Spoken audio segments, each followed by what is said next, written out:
pakitong-kitong at nangangagat. Yan ang alimango.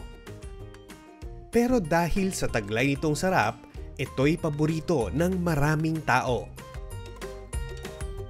Mayroong 4 na species ng alimango, ang king crab, green mud crab, orange mud crab, at purple crab.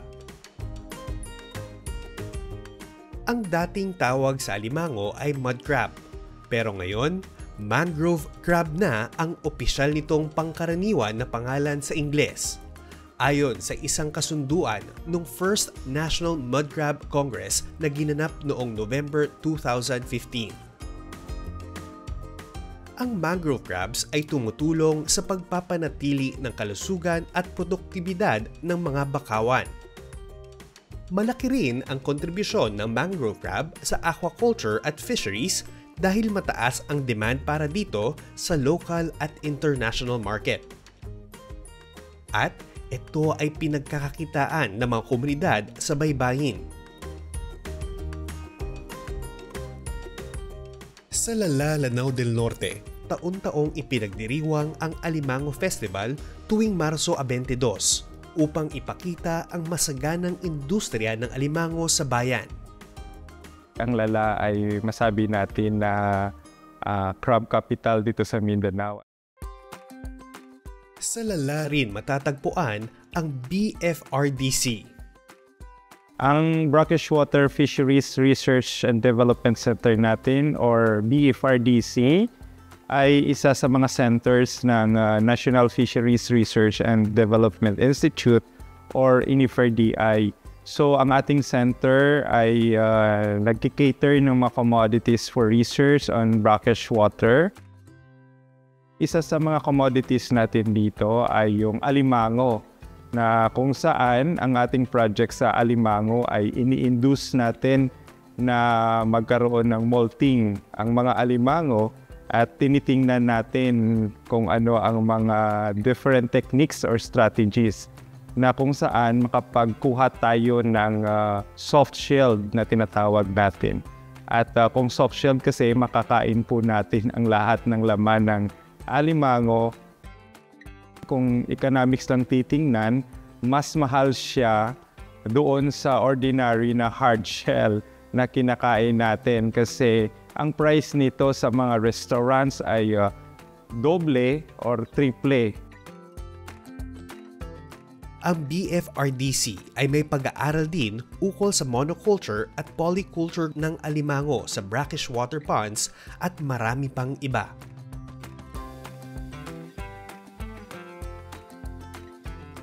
Part po ng ating project sa NFRDI, yung ABS-TBI program.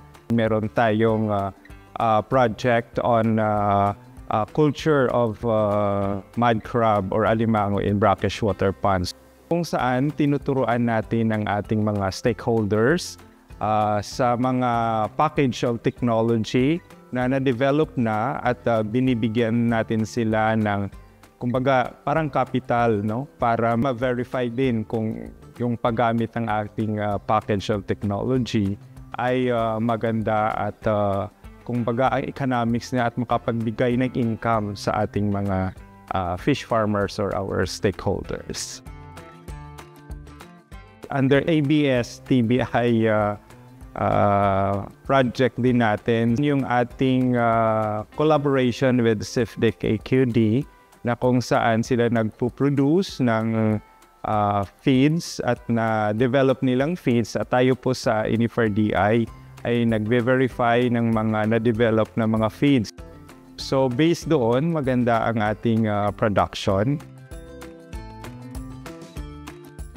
Sa mga interested po, pwede naman po silang mag-apply at maglapit po sa atin and then we will assess their capabilities to conduct or magiging beneficiary ng ating ABS-TBI program.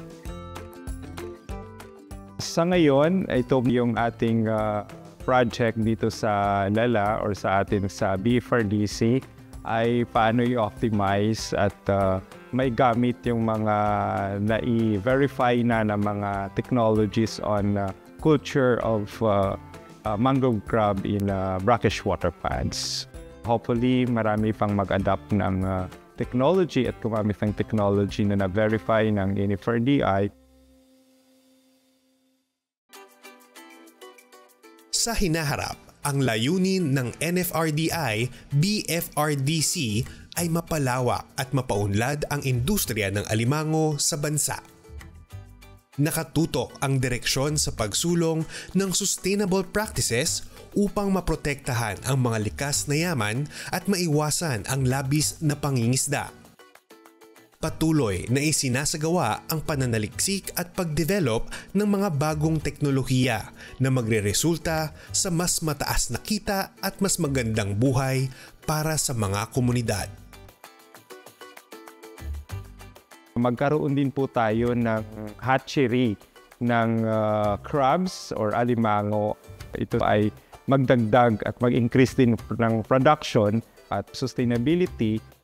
For those who are interested, for example, sa research po natin, welcome po yung ating mga networks na makipag-collaborate po sa atin at yung ating mga stakeholders na mga farmers, mag-visit po kayo dito sa atin sa center natin. Dito po sa Pasita, Lala, Lanao del Norte. And of course, sa NFRDI, pwede niyo po kaming i-contact.